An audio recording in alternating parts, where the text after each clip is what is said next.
Assalamu alaikum warahmatullahi wabarakatuh. This is Ismail Munib and we were continuing talking about micronutrients. Basically introduction था उसका, vitamins के ऊपर हमने बात की थी। उसके अंदर जो है वो एक पोर्शन जो है मैंने स्किप करवाया था कि हम उसको एक ही लेक्चर में कर लेंगे। That was about deficiency of vitamins and जो भी उसकी करेक्शन होगी वो कैसे करनी है, और करेक्शन की डिफरेंट टेक्निक्स हैं, तो उसके ऊपर जो है वो हमारे पास ये डाटा है। तो let's talk about different terms related to deficiency of vitamins. उसमें सबसे पहले है ए विटामिनोसिस। ए का मतलब होता है कि ए मतलब नेगेटिव। तो ए विटामिनोसिस जो है वो क्रॉनिक और लॉन्ग टर्म विटामिन डेफिशिएंसी और डिफेक्ट इन मेटाबॉलिक कन्वर्जन। तो बेसिकली दो चीजें हैं इसके अंदर। एक तो डेफिशिएंसी, खाना ही नहीं, ठीक है, इनटेक ही कम है, ठीक है, एब्जॉर्प्शन कम है, what ever that is related. दूसरी चीज क्या है कि उसकी मेटाबॉलिक कन्वर्जन वो भी इससे रिलेटेड हो सकती है, जैसे कि ट्रिप्टोफैन टू नायासिन। अब दो जो हैं वो ऐसे विटामिन हैं जिसके अंदर नायासिन जैसे है। अब जो नायासिन है ये आपकी बॉडी खुद बना सकती है, लेकिन कब बनाएगी? जब आप अपनी डाइट से ट्रिप्टोफैन लेंगे। एक कंडीशन है, ट्रिप्टोफैन ले रहे हैं लेकिन आगे कन्वर्ट नहीं हो रहा, तो वो क्या है? मेटाबॉलिज्म होनी है ना, मेटाबॉलिक प्रोसेस है, एक रिएक्शन है जिसके थ्रू ट्रिप्टोफैन ने कन्वर्ट होना होता है नायासिन के अंदर। लेकिन अगर वो मेटाबॉलिक रिएक्शन नहीं होता तो इसका मतलब यह है कि ट्रिप्टोफैन कन्वर्ट नहीं होगा नायासिन के अंदर, जिसकी वजह से जो ट्रिप्टोफैन बिल्टअप हो जाएगा और नायसिन की कमी हो जाएगी। तो that is also a deficiency, ठीक है, नायसिन की डेफिशिएंसी। तो इन केस इसमें क्या कहते हैं कि या तो बहुत इनटेक ही बहुत लो है, या फिर उसकी मेटा कुछ जो असेंशियल न्यूट्रिएंट्स हैं उनके केस में उसकी जो अवेलेबिलिटी है, जो उसकी कन्वर्जन है उसमें कोई इशू आ गया। तो इसके अंदर डिफरेंट और एक और चीज है वो इसके अंदर है कि उसकी सिम्टम्स शो हो जाना, ठीक है। अब उसमें जिस तरह विटामिन ए है तो इसकी सिम्टम है जीरोपैथेलमिया। जीरोपैथेलमिया कहते हैं जो आईज के अंदर तक ऑलमोस्ट तकरीबन ब्लाइंडनेस जिसे कह सकते हो आप, ठीक है। जीरो का मतलब होता है ना, तो हार्डनेस हो जाती है आईज के अंदर, और विटामिन ए की डेफिशिएंसी की वजह से होती है। डेफिशिएंट डी की वजह से रिकेट्स होता है, you know about that. D one की वजह से बेरी बेरी होता है, जिसके अंदर जो है न्यूरोमस्कुलर जंक्शन, न्यूरोमस्कुलर जो फंक्शन है बॉडी के, वो डिस्टर्ब हो जाते हैं। आपने अक्सर शायद कहीं देखा हो कुछ लोगों के हाथ जो है ना ऐसे ही कांपते रहते हैं। मतलब एक तो खौफ होता है ना, एक वैसे ही वो दे कैंट कंट्रोल दैट, ऐसे ही अंगूठा कांपता रहता है, हाथ कांपते रहते हैं, ठीक है। तो उस केस में भी उनके पास वो 2% बैटरी है। उस केस में भी उनके पास क्या होता है कि जो B1 की बेसिकली वो डेफिशिएंसी होती है। एंड सी से स्कर्वी होती है। स्कर्वी के अंदर क्या होता है कि मतलब विटामिन सी की डेफिशिएंसी की वजह से स्कर्वी होती है, और स्कर्वी के अंदर जो है कोलेजन, जो एक फॉर्म में एक कनेक्टिव टिश्यू के अंदर जो कोलेजन पार्ट होता है वो नहीं बन पाता। अब कोलेजन कहाँ कहाँ पे होता है? वो स्किन में होता है, तो स्किन के अंडर यानी कि कनेक्टिव टिश्यू के तौर पे प्रेजेंट है। तो अगर वो वहां पे नहीं होगा तो स्किन के अंदर ब्रूजिंग, ब्रूजिंग कहते हैं, हल्का हल्के ना ऐसे लगेगा स्किन के अंदर खून के निशानात, इस तरह जो है ना निशान पड़े होंगे, जिस तरह अंदर स्किन के अंदर जख्म हुआ हुआ है इस तरह, ठीक है। ब्लीडिंग गम्स, दांत नहीं इतने मजबूत होते, जबड़े इतने मजबूत नहीं होते, मसूड़े, ठीक है, उसकी वजह से वहां से जो है वो ब्लीडिंग वगैरह हो जाती है। तो ये इससे रिलेटेड सिम्टम्स होती हैं। आगे आगे है hypovitaminosis. Inadequate supply of one और more vitamin leading to sign of skin changes and poor immunity. Generally sir ने लिखी हुई है, लेकिन जो ए विटामिनोसिस है दैट इज मतलब उसमें दो टर्म्स हैं। एक तो मतलब वो it is related to deficiency, जिस भी वजह से हो सकती है, ठीक है। ए विटामिनोसिस क्या है? डेफिशिएंसी, जिस भी वजह से हो, इनटेक कम है, या फिर जो है कन्वर्जन जो है वो प्रॉपर नहीं होगी। लेकिन अगर ये जो दूसरा है that is supply, that is related to supply, जिसको कहते हैं हाइपोवाइटामिनोसिस। जब बंदा इनटेक ही कम कर रहा है किसी स्पेसिफिक न्यूट्रिएंट का, और उसके अंदर जो है वो उसके रिलेटेड साइंस एंड सिम्टम्स जो है वो शो हो रहे हैं, तो इसको आप कह दोगे हाइपोवाइटामिनोसिस। नेक्स्ट है latent hypovitaminosis. It is unrecognizable deficiency occurring immediately due to sudden stress or exposure to different environment. जो latent हाइपोवाइटामिनोसिस है, ये बेसिकली एक स्पेसिफिक टर्म है कि जिसके अंदर सीवियर डेफिशिएंसी होती है और एकदम से होती है। देखो जो डाइट की डेफिशिएंसी होती है it usually take time, a lot of time, ठीक है, मंथ्स टू ईयर्स ले जाती है। एक आप कॉन्टिन्यूस डेफिशिएंसी हो और मंथ से ईयर ले जाती है वो साइन शो करने में कि इट इज डेफिशिएंट, कि देयर इज अ डेफिशिएंसी, सही है। तो लेकिन किसी एक स्पेसिफिक केस में आपको इंस्टेंटली जो है वो डेफिशिएंसी हो जाए, उसके साइन शो हो जाए, तो that is known as latent hypovitaminosis. कोई इंजरी हो गई, ब्लड लॉस हो गया, ठीक है, आयरन लॉस हो गया, तो दैट विल बी अब विटामिन वो मतलब वो तो मिनरल है ना। इसी तरह अगर कोई न्यूट्रिएंट किसी डेफिशिएंसी, किसी एक सीवियर डिजीज की वजह से एकदम से अगर विटामिन की डेफिशिएंसी हो जाएगी, तो that will be latent hypovitaminosis. Next है एंटी वाइटामिन हाइपोवाइटामिनोसिस। ये जो वाइटामिनोसिस मतलब ये वाइटामिन की deficiency due to anti factor, मतलब इसके जो विटामिन के खिलाफ कुछ फैक्टर्स होते हैं काम करने वाले, उनकी वजह से अगर डेफिशिएंसी होगी तो that will be anti vitamin hypovitaminosis, जिसके अंदर है P1 destroy by thiaminase of raw fish. अगर आप B1 का इंटेक कर रहे हैं या उसके साथ जो है वो रॉ फिश, कच्ची मछली का यूजुअली इंटेक करते हैं, तो उसके अंदर होता है थायमाइनेज कच्ची मछली के अंदर, जो कि B1 को एब्जॉर्ब होने से, बॉडी के अंदर एब्जॉर्ब होने से रोक देता है। तो दैट इज एंटी वाइटामिन। तो थायमाइनेज कौन हुआ? Anti vitamin. B7 by avidin protein of egg. अंडे के अंदर एक एविडिन प्रोटीन होती है, वो B7 के साथ बाइंड कर देती है। B7 उसकी वजह से बॉडी के अंदर एब्जॉर्ब नहीं हो पाता, तो ये भी उसकी वजह से हाइपोवाइटामिनोसिस है। नेक्स्ट जो है B6 by linatine of linseed. Linseed के अंदर जो है लेटिन होता है, जो कि B6 की जो है ना एब्जॉर्प्शन को रोकता है, जिसकी वजह से उसकी डेफिशिएंसी हो जाती है। ठीक है, तो ये डेफिशिएंसी से रिलेटेड डिफरेंट टर्म्स है। उसके बाद जो आ जाता है ट्रीटमेंट, करेक्ट हाइपोविटामिनोसिस। पहला सबसे पहला टारगेट क्या होता है कि जो डेफिशिएंसी हो गई है उसको ट्रीट करें। दूसरा क्या होता है कि बीमारियों को रोकना है, बीमारियां होने से रोकना है। और तीसरी है, अगर हो गई है तो उसको करेक्ट करना है, उसको प्रिवेंट मतलब मजीद जो है वो सिवियरिटी की तरफ जाने से रोकना है। करेक्शन, करेक्शन ऑफ बेसिकली जो है ना कि अब अगर इनटेक कम है तो उसकी मल्टीपल रीजंस हो सकती हैं। ठीक है, किसी विटामिन का इनटेक कम है तो उसकी मल्टीपल रीजंस हो सकते हैं। उन रीजंस जो है उनमें से जो है एक होती है कि फूड के अंदर ना होना, मतलब एक जो यूजुअल इंटेक है पॉपुलेशन का, उसके अंदर ही वो विटामिन जो है वो फूड के अंदर ही डेफिशिएंट है, तो लोगों में भी डेफिशिएंट होगा। तो उसके लिए मल्टीपल जो है वो करेक्शन स्ट्रेटजीज हैं, खाने के अंदर कैसे आप विटामिन की एनहेंसमेंट कर सकते हो। तो उसके अंदर हमारे पास विटामिनाइजेशन है, addition of vitamin in such a food that don't have vitamin naturally. मतलब ऐसे फूड के अंदर जब आप विटामिन का जो है वो फोर्टिफाई तो नहीं कहेंगे, एडिशन कहेंगे। ठीक है, अगर आप कोई ऐसा फूड है जिसके अंदर ऑलरेडी विटामिन प्रेजेंट नहीं है, जैसे घी है, ऑयल है, उसके अंदर विटामिन A और D नहीं प्रेजेंट होता, वेजिटेबल ऑयल के जो आपके होते हैं पहले से मौजूद नहीं है, आप उसमें खुद ऐड करते हो। ठीक है, अब जिसमें पहले से नहीं था उसमें ऐड किया, तो दैट इज विटामिनाइजेशन।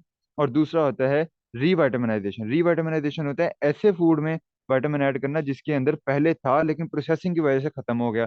जैसे वो कहते हैं कि flour lose 70% of B vitamin, skimmed milk lose vitamin A and D, so both of them should be revitaminized। जो फ्लोर मिल्क होता है ना, फ्लोर आटा होता है जो, ठीक है, इसके अंदर प्रोसेसिंग हो रही होती है जब उसकी वो, तो हीट की वजह से, क्योंकि हीट प्रोड्यूस हो रही होती है, उसकी वजह से इसके अंदर से 70% इसके बी विटामिन जो है वो लॉस हो जाते हैं। तो अब ये जो प्रोसेसिंग की वजह से लॉस हुए हुए विटामिन को री ऐड करना by at the end of the processing, तो उसको आप कहते हो रीविटामिनाइजेशन। और ऐसे फूड में विटामिन ऐड करना जिसमें पहले से था ही नहीं, उसको आप क्या कहते हो? विटामिनाइजेशन। नीचे आ गया standardization, compensating seasonal variation. Seasonal variation क्या होती है? इसको कहते हैं स्टैंडर्डाइजेशन। स्टैंडर्ड का मतलब है कि overall through out the year एक तरह की कंपोजिशन रखना। यूजुअली क्या होता है कि कई कई फूड्स के अंदर वेरिएशन आती है ना जब सीजन के अंदर, तो उस केस में फिर उसके कंपोनेंट्स भी, थोड़ी सी कंपोजिशन भी चेंज हो जाती है। जैसे I was studying an article, उधर लिखा हुआ था कि मिल्क में get low in vitamin A in winter, कि सर्दियों के अंदर जो है ना, क्योंकि जब आप मिल्क की कंपोजिशन चेक की जाती है, सर्दियों के अंदर मिल्क जो है वो लो इन फैट होता है बनस्बत गर्मियों की। ठीक है, मजीद उसकी मैं डिटेल में नहीं गया। तो अब जाहिर सी बात है, विटामिन A क्या है? फैट सोल्युबल विटामिन है, तो इसकी कंसंट्रेशन भी सर्दियों में क्या हो जाती है? लो हो जाती है। तो अगर if you want to standardize to a specific level, तो सर्दियों के अंदर आपको उसकी स्टैंडर्डाइजेशन करनी पड़ेगी, और उसके अंदर जो रिक्वायर, जो लॉस हो गया विटामिन A का, जो कम हो गया है लेवल, उसको इनहेंस करना पड़ेगा। नेक्स्ट आ जाते हैं enrichment, adding a vitamin to enhance above natural level of that vitamin in food like milk and flour. वही एक नॉर्मल रीवाइटामिनाइजेशन के लिए स्पेसिफिक वर्ड था, प्रोसेसिंग के अंदर जो लॉस हुआ हुआ है। यहाँ पे जो इनरिचमेंट है, इट इज अबाउट कि नेचुरली अगर किसी चीज में वैसे ही कम है या न्यूट्रिएंट हैं तो हैं, लेकिन पॉपुलेशन की रिक्वायरमेंट को मैच नहीं कर रहे, तो उसको इनहेंस कर देना। ठीक है, जो रीवाइटामिनाइजेशन है that is specific to processing, और इसके अंदर जो इनरिचमेंट है that is specific to foods, कि उनके अंदर आपने पहले से न्यूट्रिएंट मौजूद है, उसका बस मजीद लेवल बढ़ा देना। ठीक है, curing agent, sodium ascorbate reduce amount of nitrate and nitrite and nitrates basically। ये क्योंकि नाइट्राइट और नाइट्रेट हैं, ये काइंड ऑफ विटामिन के खिलाफ काम करते हैं, उनकी एब्जॉर्प्शन को रोक सकते हैं। इस वजह से आप क्योरिंग एजेंट्स डाल सकते हो, जैसे sodium ascorbic ascorbate, sorry sodium ascorbate, जो कि इन नाइट्राइट्स को, नाइट्रेट्स को एब्जॉर्ब कर लेगा, और जिसकी वजह से विटामिन की जो एब्जॉर्प्शन के अंदर जो हिंड्रेंस आनी थी वो रुक जाएगी। Colouring, for colouring of margarine and cheese some vitamin can be use as colouring agent. अच्छा, ये एक अलग से उसका यूज उसने दिया हुआ था कि आप स्पेसिफिक फूड्स को कलर भी दे सकते हो ऐसे स्पेसिफिक विटामिन यूज करके, जैसे natural carotenoid pro vitamin A, they are coloured. जो ग्रीन कलर आते हैं, ब्राइट कलर्स होते हैं, वो कैरोटीनॉइड्स की वजह से आ रहे होते हैं। और मतलब सिंथेटिक कैरोटीनॉइड के अंदर बीटा कैरोटीन है, बीटा एपो एट, कैरोटीनल और एंटाजेंथीन, एंथाजेंथीन। डिफरेंट ये कलर्स हैं सारे के सारे वाइटामिन। ठीक है, all of them are some form of vitamin. तो आप इससे क्या कर सकते हो, आप इसको जब किसी फूड में डालोगे तो उसका कलर भी इनहेंस हो जाएगा और वाइटामिन भी इनरिचमेंट हो जाएगी, तो डबल फंक्शन आ जाएगा। ठीक है, तो ये डिफरेंट जो है करेक्शन मेथड है जिसके जरिए आप फूड्स के अंदर जो है वो इनका न्यूट्रिएंट्स का लेवल, वाइटामिन का लेवल स्पेसिफिकली जो है वो बढ़ा सकते हो।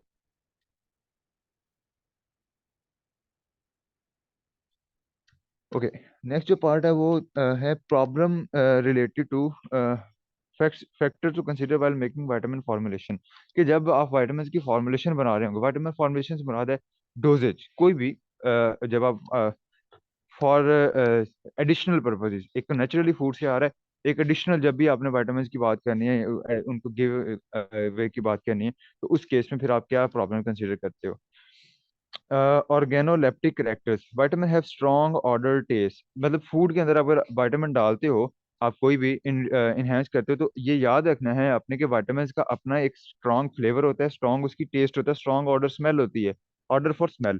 ठीक है, तो इस वजह से इन फैक्टर को आपने ध्यान में रखना है कि अगर आप जिस फूड में डाल रहे हैं तो ये फैक्टर मिनिमाइज होने चाहिए। इसकी वजह से जो नेचुरल फ्लेवर ऑफ फूड है वो डिस्टर्ब नहीं होना चाहिए। दूसरा आ गया है हमारा accurate known quantity, vitamin are bio active so their addition should be controlled in specific quantity. तमाम के तमाम vitamin are bio active, they can perform some specific functions in the body, और वो किसी भी प्रोसेस को स्टिमुलेट कर सकते हैं, किसी भी प्रोसेस को डिमिनिश कर सकते हैं। इसलिए उनकी क्वांटिटी एग्जैक्टली डिटरमाइंड होनी चाहिए कि कितनी ऐड होनी है। ऐसे नहीं जैसे नमक डाल दिया, थोड़ा सा ज्यादा भी हो गया तो खैर है, कम भी हो गया, वो सीन नहीं है। विटामिन के अंदर क्योंकि इनका स्पेसिफिक बायो एक्टिव कंपोनेंट्स हैं, और बायो एक्टिव फंक्शंस हैं इनके, क्योंकि बायो फंक्शंस, तो इस वजह से इनकी क्वांटिटीज जो है वो स्पेसिफिकली डिटरमाइंड होनी चाहिए। Stability, vitamin are unstable to processing, you know that कि अभी हमने ऊपर मैंने आपको बताया कि आटे के अंदर जब प्रोसेसिंग होती है तो बहुत सारे विटामिन लॉस हो जाते हैं। तो क्योंकि बहुत सारे विटामिन जो वो प्रोसेसिंग कंडीशन को स्टेबल नहीं होते, वो हो सकता है कि आप शुरू के अंदर ही विटामिन इनरिचमेंट कर दें और उसके बाद डिफरेंट प्रोसेसिंग होनी हो, और जैसी प्रोसेसिंग हो दोबारा से वो खत्म हो जाए। तो you need to know that कि at which step of processing this specific vitamin can get disturbed और its level can go down. तो आप उस स्पेसिफिक लेवल के बाद जाके उसके अंदर इनरिचमेंट करो। ठीक है, जैसे 4 स्टेप का एक प्रोसीजर है, तो उसमें तीसरे स्टेप के अंदर जो है वो हीटिंग होनी है, जिसकी वजह से आपको पता लगता है कि हीटिंग के अंदर जो बी विटामिन है ये जाया हो जाते हैं। तो आपने जब इनरिचमेंट करनी है वो तीसरे स्टेप के बाद करनी है, उससे पहले नहीं करनी, तो ये भी आपने कंसीडर रखना है। Solubility, converting water and fat soluble into each other as per requirement. Water and fat soluble requirement can, तो आपने ये अपने हिसाब से डिटरमाइन करना होता है कि उसको कन्वर्ट करना है, उसका एक मीडियम देना है। ठीक है, इस चीज को भी कंसीडर करना है कि उनकी सॉलेबिलिटी के हवाले से, कि बॉडी के अंदर वाटर सॉल्युबल विटामिन के हवाले से, वाटर सॉल्युबल विटामिन और more soluble in blood, fat soluble vitamin store ज्यादा देर तक हो सकते हैं, डिफरेंस बताया ना। तो इन फैक्टर्स को भी आपने कंसीडर करना है।